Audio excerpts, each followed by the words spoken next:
A scary Halloween prank is making its way to LA. We'll take you to one high school that's not taking any chances.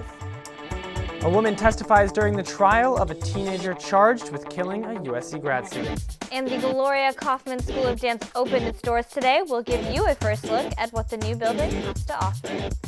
Annenberg TV News is next.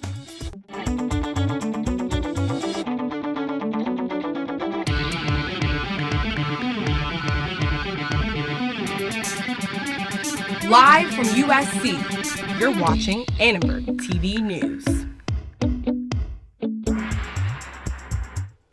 An officer has been shot and killed in Lancaster. Good evening, I'm Ryan Thompson. And I'm Sonica Bargo. The LA County Sheriff's Sergeant was gunned down this afternoon while responding to a burglary call. He died hours later at the hospital. The officer was shot in the face near a Lancaster apartment complex. The suspect was shot during the incident. He is now in custody and no other suspects are being sought at this time.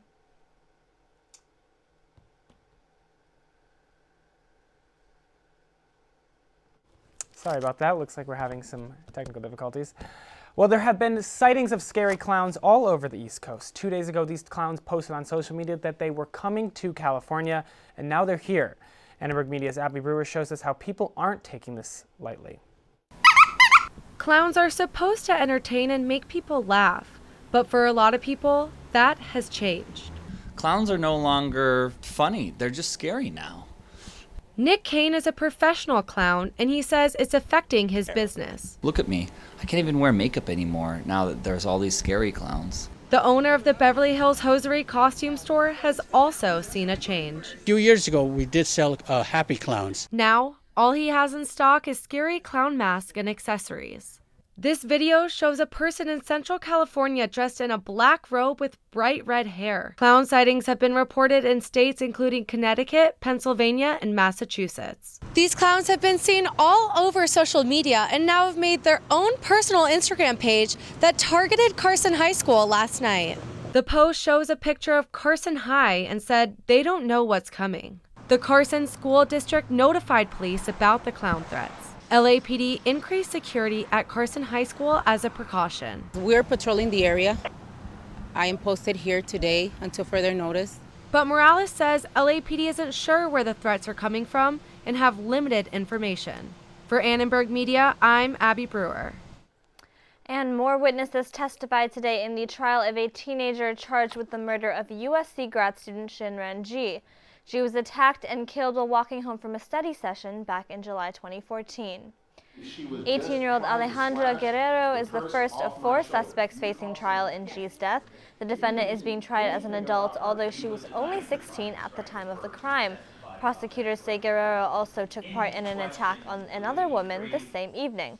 The victim described the incident in court today. They had like 40, 50 bucks, can't remember how much cash, and it fell onto the ground.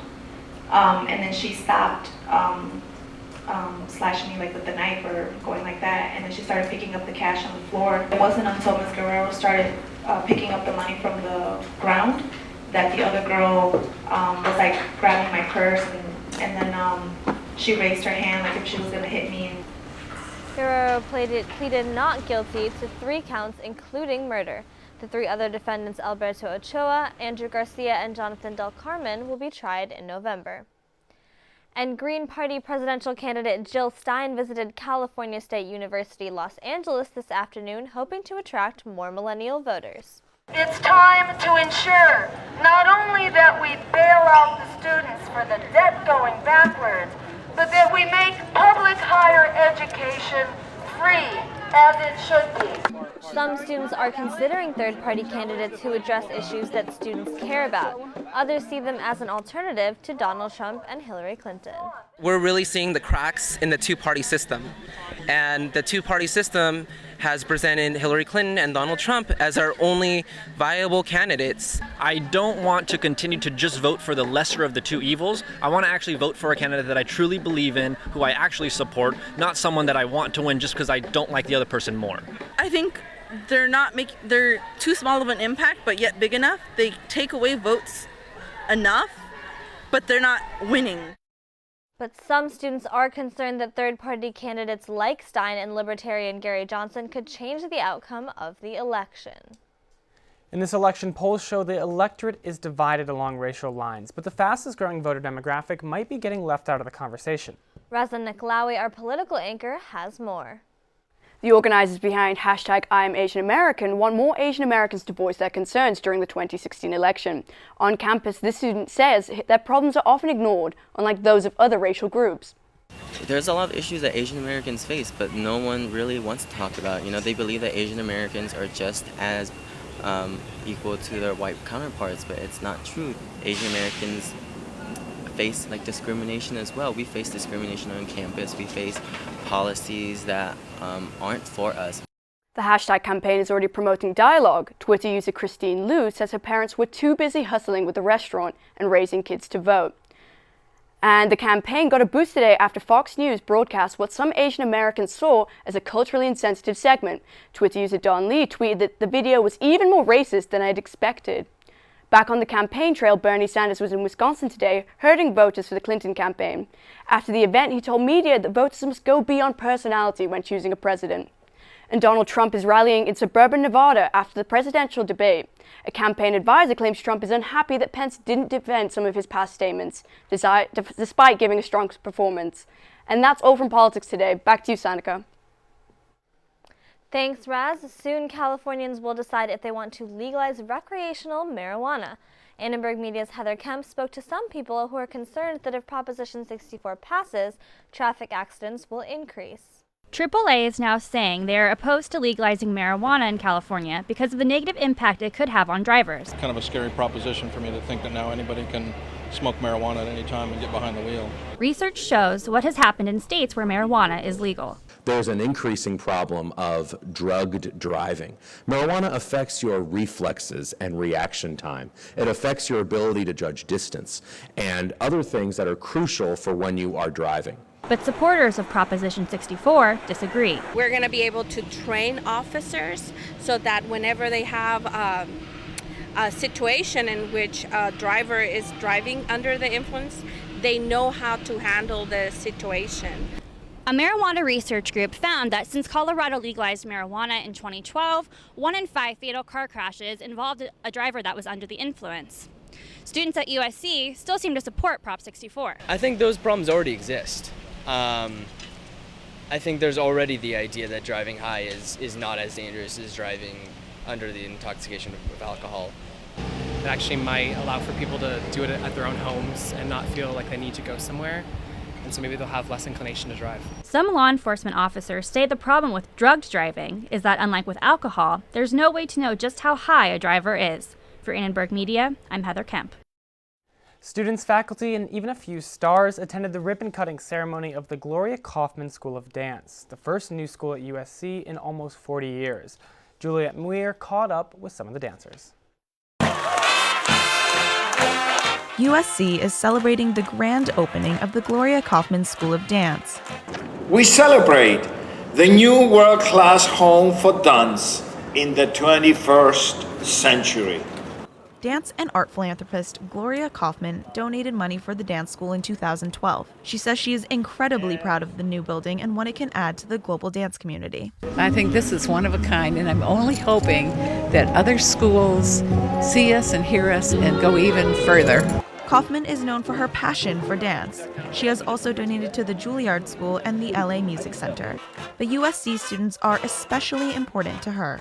Everybody that watches them is just amazed at their talent. And they're so happy and there's such great energy. I couldn't have chosen a better school.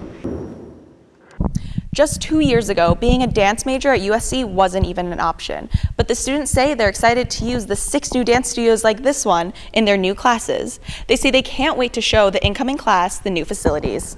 To be a part of a space with an open space, high ceilings, just to inspire us every day when we come 9 a.m. doing ballet, a regular routine. It's so nice to be in a space where we can all share that. It's a very sacred area. The creator of So You Think You Can Dance is on the board of the new school. If you can't learn here, if you're not inspired by this, don't bother dancing, you know? I walked into that building and I thought, wow, I've never seen a dance studio like this in my entire life, and I've been all over the world. Even students who don't think they can dance are excited about the new school. For Annenberg Media, I'm Juliette Muir. Los Angeles is launching a new program to bring awareness to domestic violence. And Hurricane Matthew is barreling towards the East Coast. We'll show you how millions are getting ready.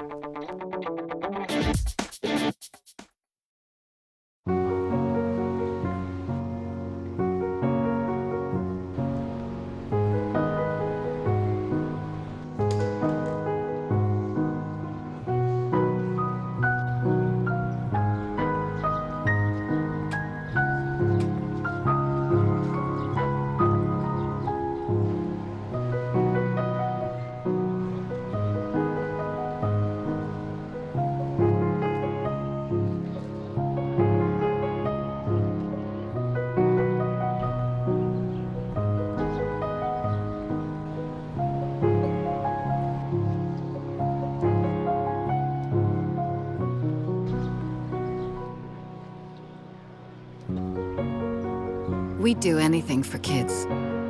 Yet 1 in 5 children in the U.S. struggle with hunger. Help end childhood hunger near you. Learn how at feedingamerica.org.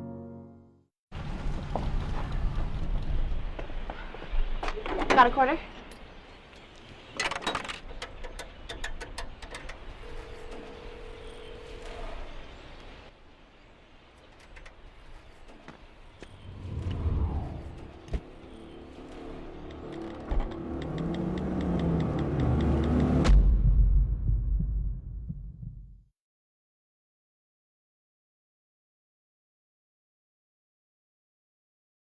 The city of Los Angeles launched a new initiative today to raise awareness about domestic abuse. Annenberg Media's Tommy Brooksbank shows us how the campaign will reach USC students. Abuse of any kind has no place in a relationship, and it has no place in our city.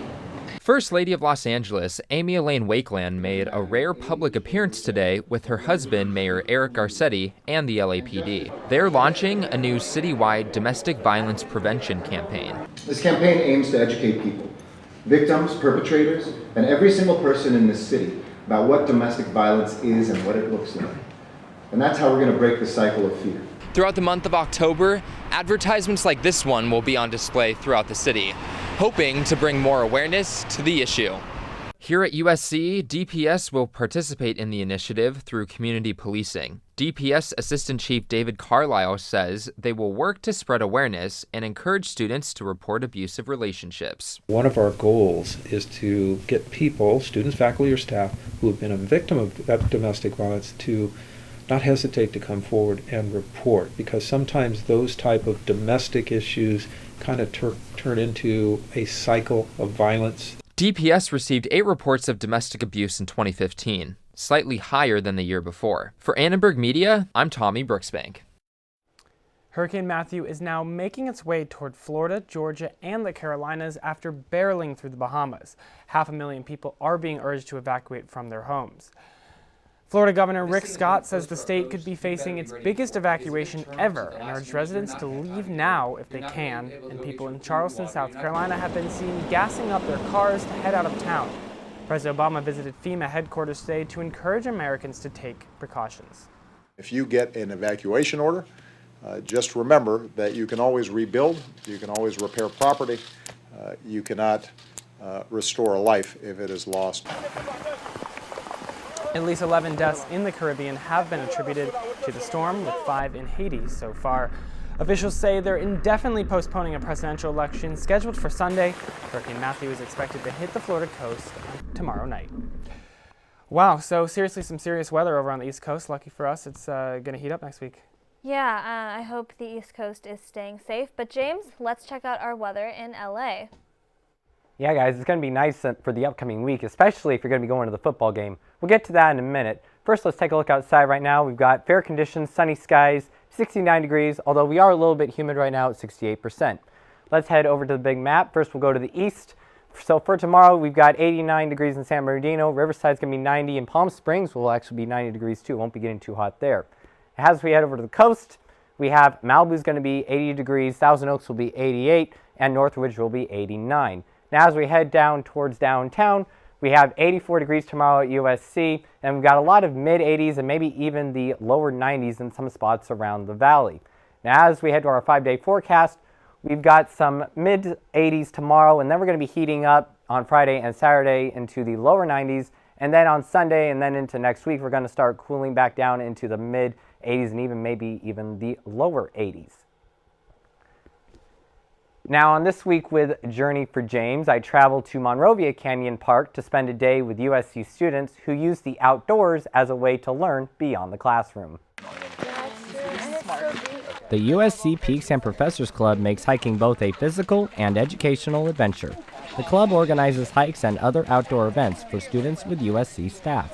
Be able to talk to people who are like leading experts in their field and on the front lines of really interesting topics of knowledge is a tremendous privilege. On this Saturday morning, club members hiked a trail to this waterfall in the Monrovia Canyon watershed.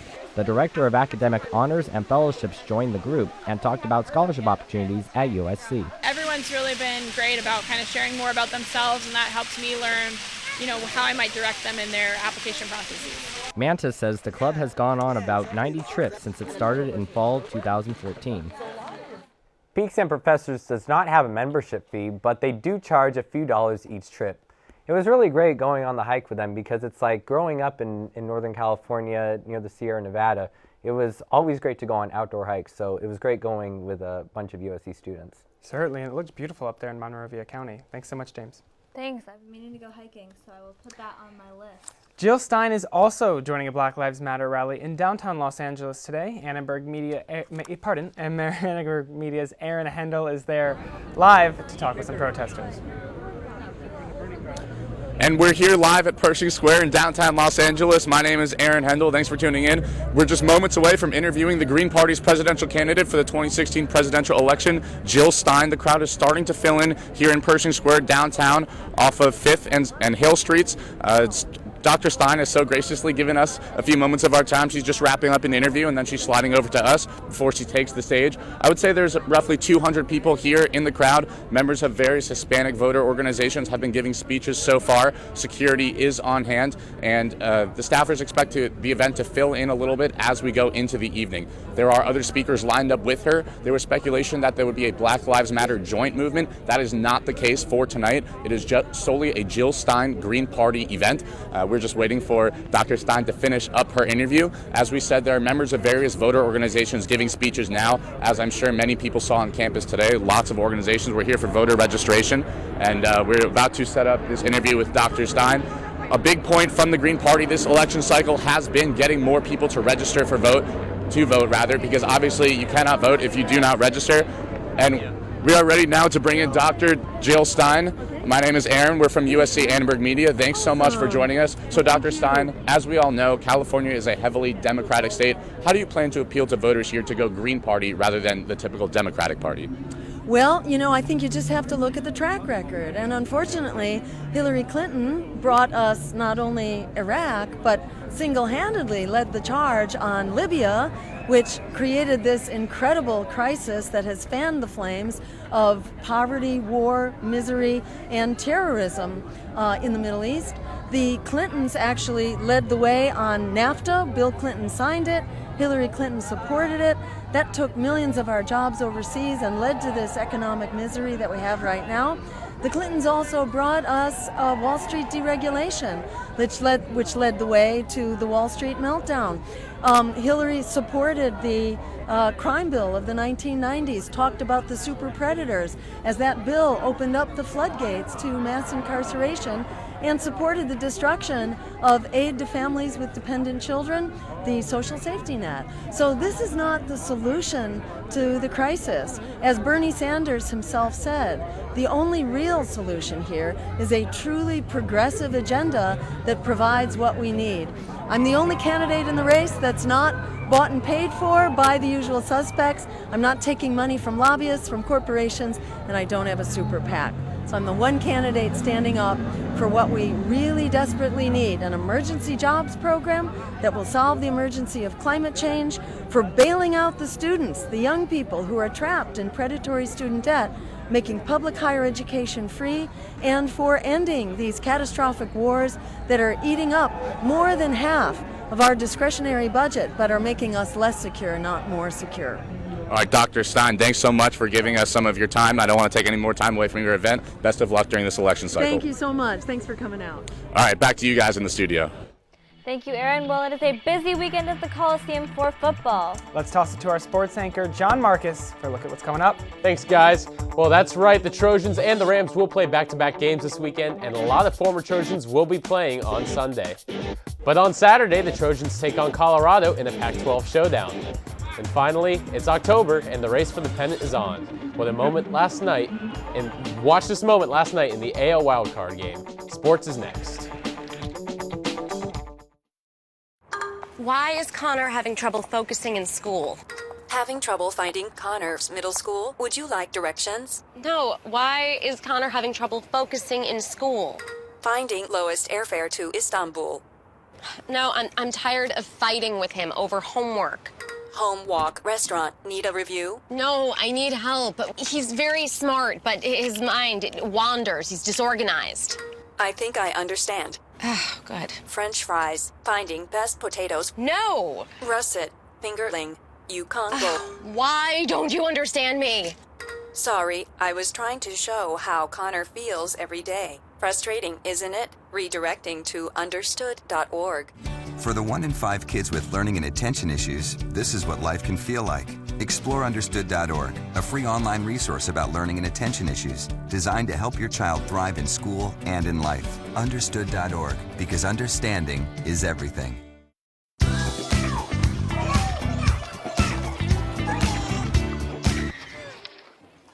Looks like it's done.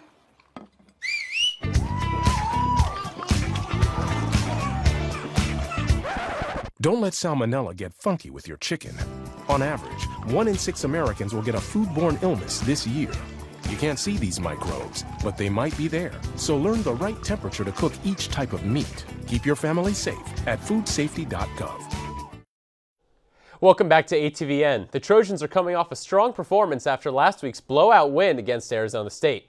This week, the Trojans will play host to number 21 ranked Colorado at the Coliseum. Offensive coordinator T. Martin credits this offensive spark to the change of quarterback with Sam Darnold.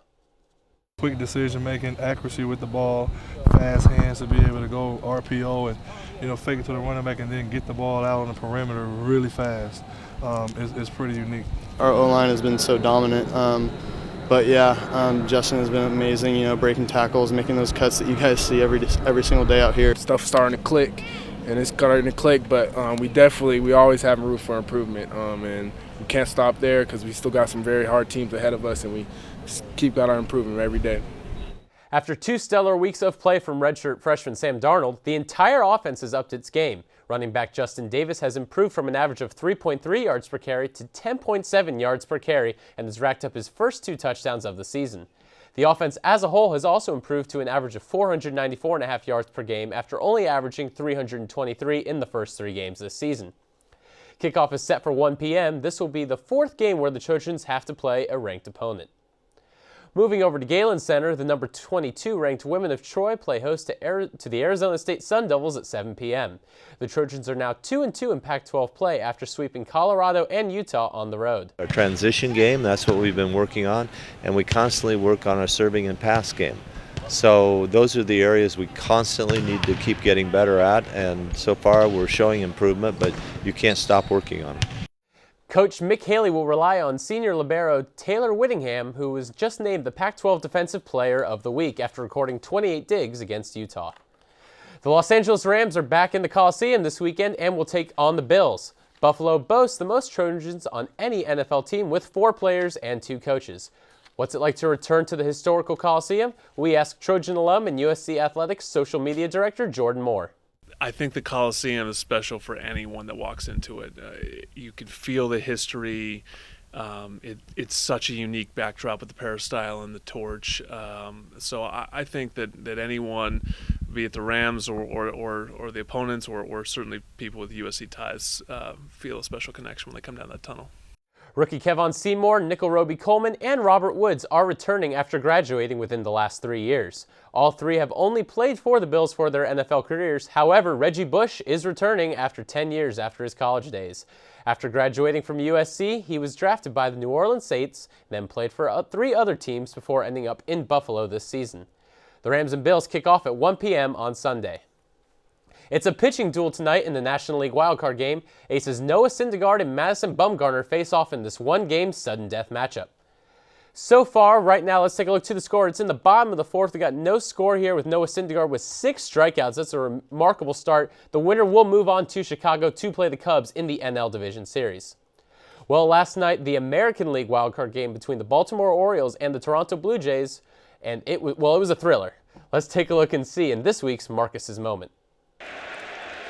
The game was a nail-biter, staying tied from the 5th inning on. After no one could score, the game moved to extras, where in the bottom of the 11th, Edwin Encarnacion comes to the plate. Let's take a look. He hits it, and wham! The ball keeps going, and it just never comes down. Everyone in the Rogers Center knew it was gone on the 3-run walk-off home run. The Blue Jays advance and will travel to Arlington to play the Texas Rangers in the best-of-5 American League Division Series tomorrow night.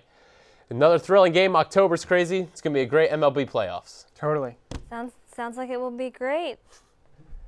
Thanks, John. And a blast from the past swept coffee shops across the nation. Yeah, we're going to show you which popular TV show made a comeback, well, just for today. Guess what? I have some news for you.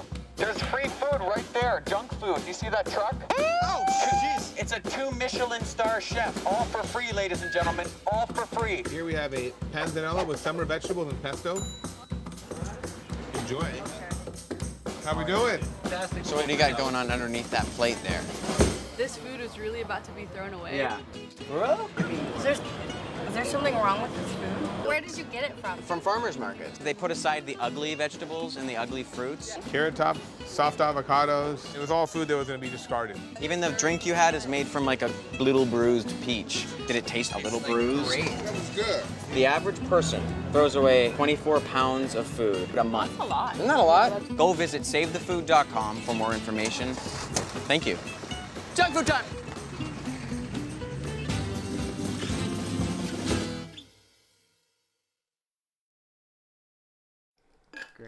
Gilmore Girls is back, if only for today. Fans lined up at coffee shops across the country to eat at one of the temporary Luke's diners. Netflix turned more than 200 coffee shops into the popular diner to celebrate the 16th anniversary of the series. The Gilmore Girls cast even stopped by the Beverly Hills location to share a cup of joe with some lucky fans. Thanks for watching Annenberg TV News. We have plenty of time. Thanks for watching Annenberg TV News. From everyone at Annenberg Media, I'm Ryan Thompson. And I'm Sonica Bargo. You can catch us on the web at uscannenbergmedia.com. Well, it's going to be a good game this weekend against Colorado, but you know what? Last weekend was crazy. I know the tailgate was a lot of fun. Ryan, I know you had a lot of fun jumping into that pool. You okay? I'm doing fine, man. You know, when you smell like a peapox, you smell like a peapox. Another good tailgate. And we pretty soundly crushed the Sun Devils too, so.